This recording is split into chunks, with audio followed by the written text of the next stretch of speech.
On this week's edition of New York Now, how well do you know your state government? This week, we do a deep dive on how things work at the state capitol, in state courtrooms, and across New York, with a new installment of New York And later, we dig into legislation that the bill's sponsor says would make the state legislature more transparent. I'm Dan Clark, and this is New York Now. Today, the Senate majority will pass legislation. I will fight like hell for you every single day, like I've always done and always will. Passing these bills on the floor and making yet another stand. Welcome to this week's edition of New York Now. I'm Dan Clark.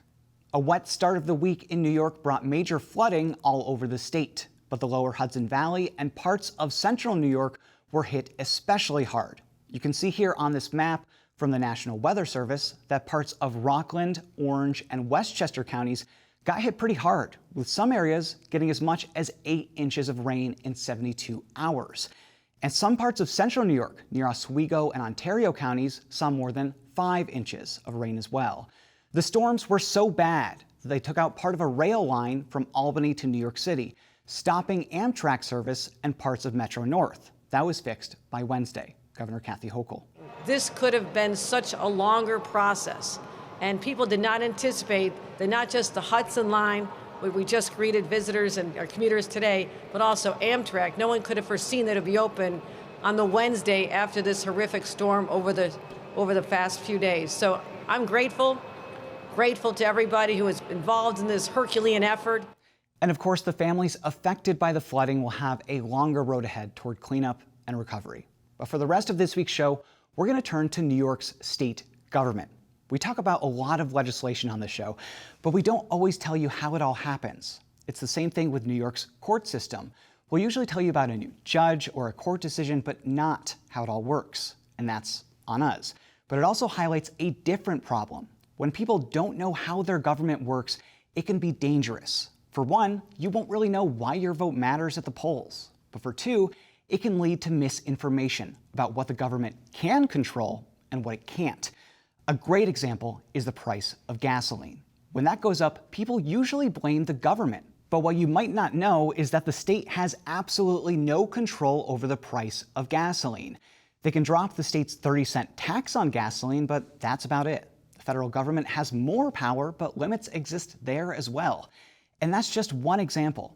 So in this installment of our Civic series, New York And, we're going to break down New York state government and tell you how it all shakes out. Take a look. Welcome to New York and State Government.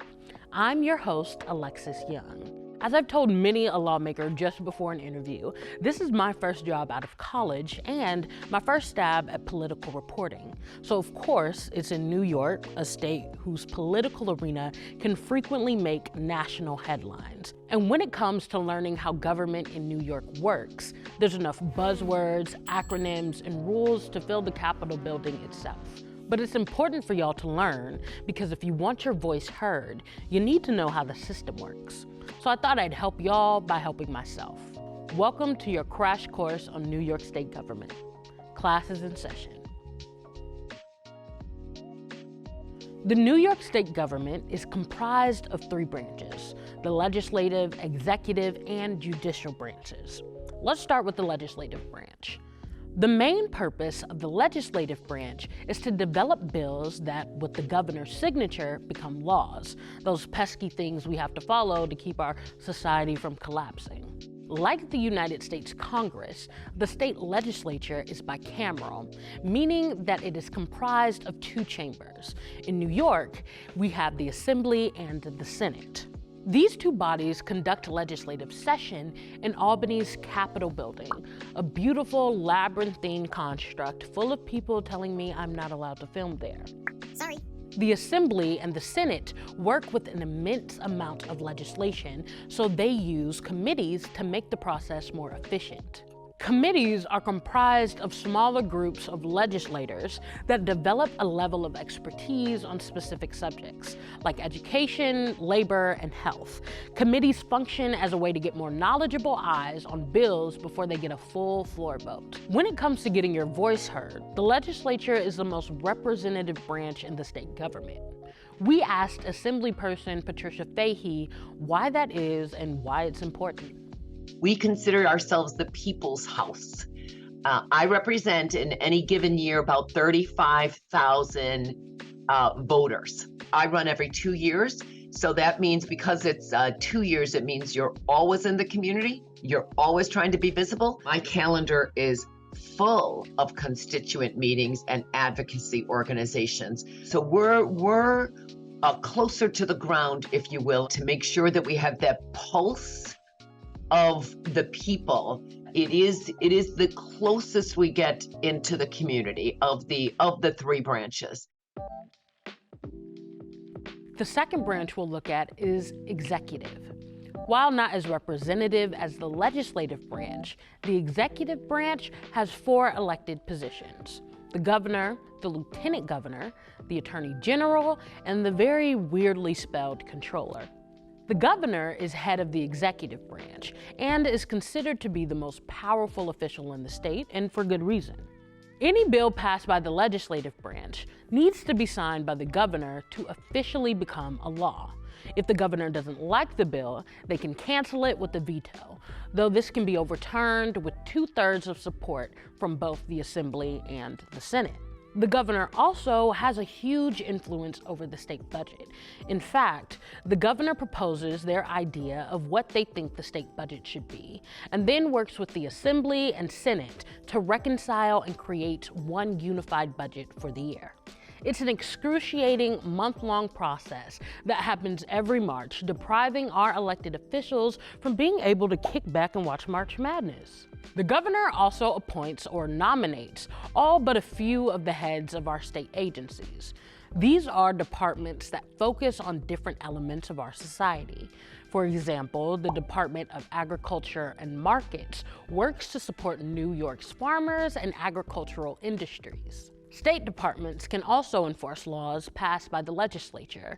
For example, the Department of Environmental Conservation regulates pollution that can be harmful to the environment and human health, making life hard for the folks over at Jim's Asbestos Emporium. Let's speed run the rest of the elected executive positions. The Attorney General is the chief legal officer of the state who serves to protect the rights of New York citizens and has the power to sue organizations or even other state officials that infringe on those rights. The Controller is the chief fiscal officer. They keep an eye on state finances and can use audits to help identify wasteful spending and financial corruption, though they do not have the power to prosecute. Last, we have the lieutenant governor. You can think of them as the vice president figure of the state. The lieutenant governor takes charge in the case of resignation, absence, or death of the governor. Phew. I really meant that, phew. I really meant that.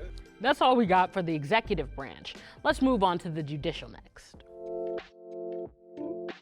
New York's judicial branch is comprised of the unified court system, which, despite the name, is sprawling. The courts have a wide range of responsibilities, including handling criminal cases, civil cases, and settling various forms of disputes. They also interpret laws passed by the legislative branch. To help explain the structure and function of the court system, we spoke with Judge Leslie Stein, former associate judge of the Court of Appeals and current director of the Government Law Center at Albany Law School. There are courts starting from the very local level, like city courts and town and village courts. And then there are courts on the county level. And those, by the way, are all trial courts. It's where you go to have your case heard and to have the facts decided by a judge. Those are some civil, some criminal, and of course family court. And then you get up to the Supreme Court level. And the Supreme Court is the highest trial court of general jurisdiction in the state of New York. It's supreme because it has really the most jurisdiction to decide issues, to decide facts and law. So that includes just about everything you can think of that a person might have to go to court for. As Judge Stein said, courts at the town, city, and county level tend to handle criminal cases, civil cases, and family cases. The state Supreme Court can handle these issues as well, but it's also the initial court level where laws can be interpreted, clarified, or deemed unconstitutional. Despite its name, the state Supreme Court is not the highest ranking court in the state. Within the Supreme Court are the appellate divisions. There are 4 appellate divisions in New York State, and that is the first level of appeal for most cases. But that is the court where you want to go appeal what a trial judge has decided. And you can appeal virtually anything that you think is wrong to the appellate division. And at the tip top of the hierarchy is the Court of Appeals. The Court of Appeals cannot decide facts. The Court of Appeals has to rely on the facts as they have been determined to be by the trial courts and by the appellate divisions in some cases. And so the Court of Appeals decides only law and how the law applies to particular situations. And what the Court of Appeals does applies to the entire state. If the appellate division in Albany decides something and the appellate division in Buffalo or New York City decide it differently, you may have different rules applying in different parts of the state. And that's one of the reasons why the Court of Appeals may get involved and say, we need to clarify this so that everyone in the state is subject to the same laws. Due to the nature of the system, the judicial branch is more removed from civic engagement than the other two, though many judges, including those in the Supreme Court, are elected to their positions. These are individuals who make decisions that directly impact the lives of people throughout New York. For this reason, it's important to pay attention and participate in judicial elections. So there you have it. We've just crammed a semester's worth of material into a relatively short video. We hope you use this information as a building block to learn more about the systems in New York that shape our lives. Thanks for tapping in. I'm Alexis Young, and until next time, be well, be good, and stay informed. And we have more from our Civic series online. That's also where you can sign up for our new newsletter and find us on social media. That and more is at nynow.org. But staying now in state government, and specifically the state legislature. We've told you how our state government works, and if you're a regular viewer, you probably already knew anyway. But what you might not know is how the state legislature operates when things come down to the wire. It's not uncommon for big, controversial bills like the state budget to be passed in the middle of the night, like 2 or 3 a.m. And a procedural rule to speed up the legislative process in an emergency, called a message of necessity, is often used casually, without a clear reason. For some, those are ways to make the legislative process more efficient. But others say it reduces transparency in state government. That includes State Senator Jim Tedisco, who sponsors a bill aimed at that. We spoke this week about the bill and how it could change things at the state capitol. Senator Tedisco, thank you so much for being here. I appreciate it. My pleasure. It's good to get out of the rain a little bit here. I know. We're looking forward to some drier days here. Praying for some sun and a little bit less humidity. Exactly. Hopefully we'll get there. Yeah, I hope so. So this bill is actually a pretty simple bill, but the interesting thing about this bill that we're talking about is I think what's inside of the bill and the intent of the bill are things that the public has no idea about, because the bill is kind of targeted towards things that the public doesn't know anything about. Right. I want to go over the first part first, which is something called messages of necessity. These are used when a bill is introduced, and usually a bill would have to age 3 days in the legislature. Right. The governor can issue a message of necessity that just bypasses that at all. So somebody could introduce a bill and 10 minutes later you could vote on it and pass it. What this bill would do would require lawmakers to have 2/3 of a majority in each chamber to accept that message of necessity and move forward with the bill. So talk to me about that. Why do you think that that is the right way to go? Why should it be 2/3 of people and not just kind of an automatic thing from the governor? Well, the bill itself is called the New York State Budget Transparency Act. Yes. And, you know, we're not only public servants and senators and assembly people, we're representatives. And the real purpose of it is transparency. Yeah. You know, someone once said that in darkness, democracy dies, had a little bit to do with the Watergate issue. And that's a fact, and that's a truism. But in this case, you're right. The Constitution and our founders were very smart. They said, if you're a representative, you've got to have a bill on your desk and you've got to be able to read it. Right. In at least 3 days to give us the opportunity to read it. But they also said you may need a message of necessity. Now, what is a necessity? It's an emergency.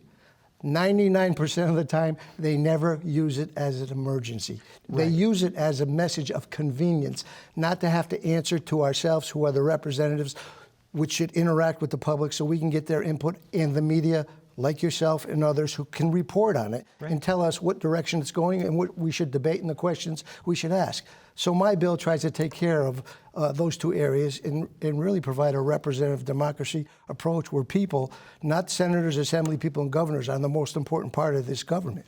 Now, you've been in the legislature for about 40 years now, first in the assembly for a long time, now you're in the state senate. How have you seen this evolve over time? Has it always been this way since you've been here, that they've used messages of necessity pretty liberally? I just passed a bill, VIP, Veterans Internship Program. It took me 10 years to get that bill to the floor, and I finally passed it this year. Believe it or not, I've had this bill for 12 years, okay? And for 12 years, in many cases, both sides of the aisle have used messages of necessity. Democrats would blame Republicans for late budgets, Republicans would blame Democrats. But in this case now, truly, there's only one group to blame, because there's only one voice from one political affiliation from one region of the state. Right. Supermajority in the Senate, supermajority in the Assembly, and a Democratic governor who's maybe a little bit more moderate, but still very progressive because they're turning her in that direction. So this has been an old chestnut. But this year, I think we made some headway. Because the other part of this whole thing, when I said in darkness, democracy dies, besides this message of necessity, where they give us an hour and a half and say, here's a 200-page budget document. And by the way, it's not only for the budget bills themselves, it's for extenders. Oh, yeah. They know 3-4 days in advance. They know a week in advance. They won't give it to us for an hour and a half before so we can read it. You only use message of necessity when it is a necessity, because it's supposed to be for an emergency like a terrorist attack, a financial disaster, an impending storm, maybe a pandemic. Yeah. You might want to have used it back when the pandemic was taking place, but not for the convenience of not having to answer questions. So yeah, it's been a long haul. We've talked about it a lot in the past, but this year we put so much pressure on them. They did most of the work between 8 a.m. and 12, but they still use that message of necessity really as a message of convenience. And that's a slap in the face to our constituents and to all the rank and file members as well as ourselves. Of course, when I say rank and file, the majorities have the bill way in advance of us. Yes. We're the ones who have to catch up. And that's an affront, I think, to the people who I said are most important in this representative democracy. And those are the constituents, the voters, and the people we represent, the taxpayers. Right. The majorities, as you mentioned, have a kind of ongoing conversation within their conferences about how the legislation is developing. So, but by the time that they get to it and have a deal, they kind of have an understanding of where it's headed or maybe what's going to be in it. The minorities don't get anything unless they're leaked something by another member or the media uncovers it. That being said, this is such a common practice in Albany to, as you said, I think intentionally a lot of the time, to shadow what's happening at the Capitol. The majorities are so entrenched in this. I think when Republicans were in the majority, as you said, they used it as two, Democrats did too. This bill, I should mention importantly, is a bipartisan bill. It's not being just led by one party. How do you convince everybody else who's so used to this system to come over to your side and see that you could work in a different way to benefit constituents? Yeah. Well, as I said, the most important, but also the most powerful individuals in this representative democracy are not senators, assemblymen, or governors. They're the public. Because I'm in the minority, my colleagues in the assembly are in the minority, all three parts of government are controlled by one body. And by the way, first time in 40 years that's the case, that they've controlled this. And they really have proven, Dan, they can't do a budget in a timely fashion because it was the latest budget in the last 10 years, 30 days late. So I think we have to do our best to harness the public and say, you have to put the pressure on them to help us get the message that you want some transparency. You want your elected officials not only to be senators, not only to be public servants and assembly people, you want them to be representatives. And a representative can only do that if they can tell them what's happening at the Capitol and get their input and find the direction they want their state to be taking it. That's not happening right now. So the second part of the bill would deal with when you work. As you mentioned before, you want to work or should work from 8 a.m. to 12 a.m. to midnight. Yeah. This bill would say that the legislature can't pass a bill between midnight and 8 a.m. unless, again, there's a 2/3 majority of members who want to do that when there is an actual emergency at 3 a.m. Right. The timing element is interesting to me. Why just 12 a.m. to 8 a.m.? Why not go even from, you have to pass bills from 9 a.m. to 5 p.m.? Well, we want to give a reasonable amount of time because we don't want to rush the debate. Right. That's another part of transparency, because they'd love to limit the debate on some issues that are controversial. That's a part of this whole thing. And that 2/3 vote is giving them a way to really have a message of necessity. If we said you couldn't do a 2/3 vote to override the message of necessity when it really is a terrorist attack or something like that, that would kind of be problematic. Sometimes there are real issues. Very rarely, I think, but on occasion, like we talked about the pandemic. Yeah. But I think you need that debatable time. And sometimes we'll go, we each get 2 hours of debate. So if my 21 members took 2 hours, of course, that would go way past the 8 a.m. to 12. So I think it's reasonable to do that. And we want to give a reasonable proposal, especially when we know they have a super majority, and we'd have to bring them kicking and screaming. And I think Hochul brought them kicking and screaming to make some type of reforms with the cash bail thing, but she didn't go to the place where I think makes it plausible to have safety like 49 other states have, to put in place the judge having discretion to consider danger to a certain extent. But yeah, I think 8 a.m. to 12 is reasonable. It'll allow us to debate, but it won't be in the middle of the night. The media can follow through and get a report the next day or the day after. And we can get back to the public, our constituents, which, as I said, they're the most important part of this representative democracy. Yeah, you know, the system in place right now is really designed in ways, as we've mentioned, to not be very transparent, to sometimes slip things kind of under the cover of darkness, if you will. It's a strategy that I've never quite understood, because as a reporter, having to watch a debate at 2 a.m., I'm really not getting the information that's there unless I've had 8 hours of sleep beforehand. No. So for us as journalists too, it's tough to kind of have to tune in at 2 or 3 a.m. and decipher what you guys are talking about, because it might be a part of the budget that I know nothing about. Know nothing about. Is there something I just thought about, and I've said it before?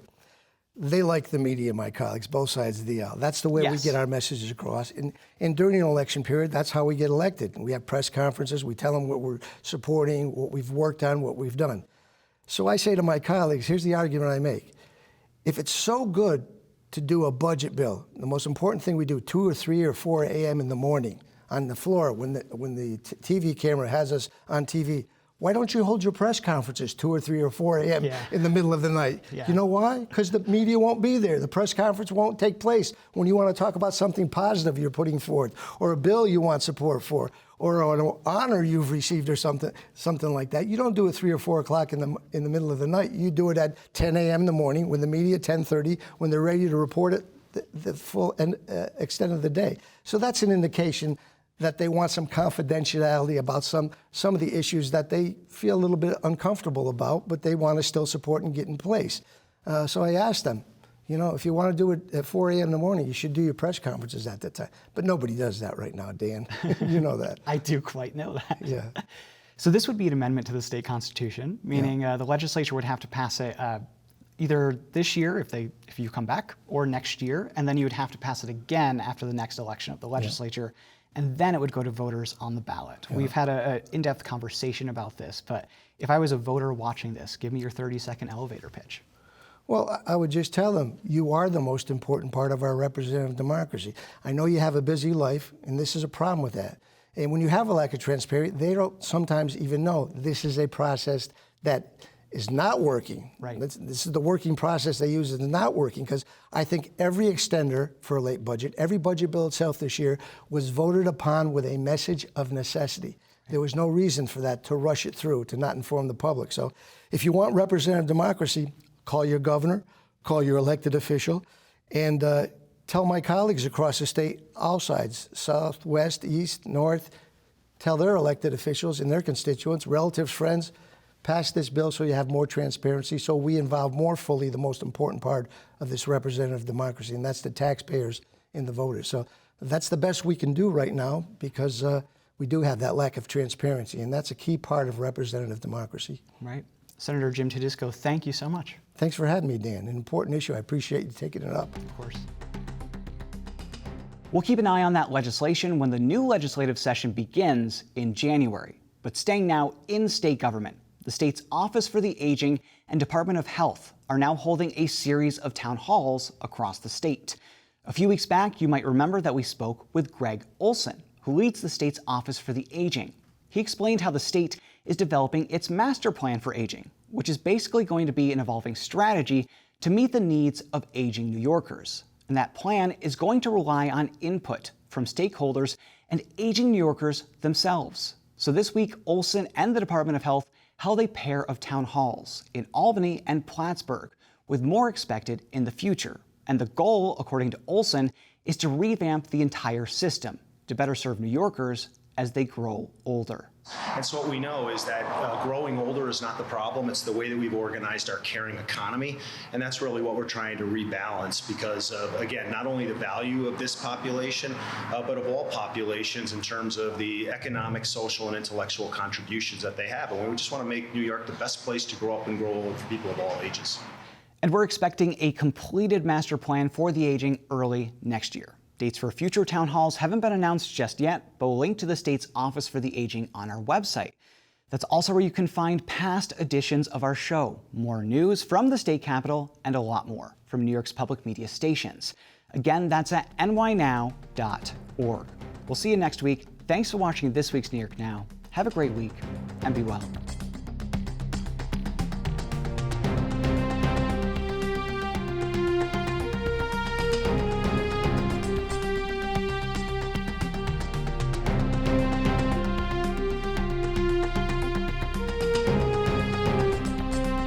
Funding for New York Now is provided by WNET.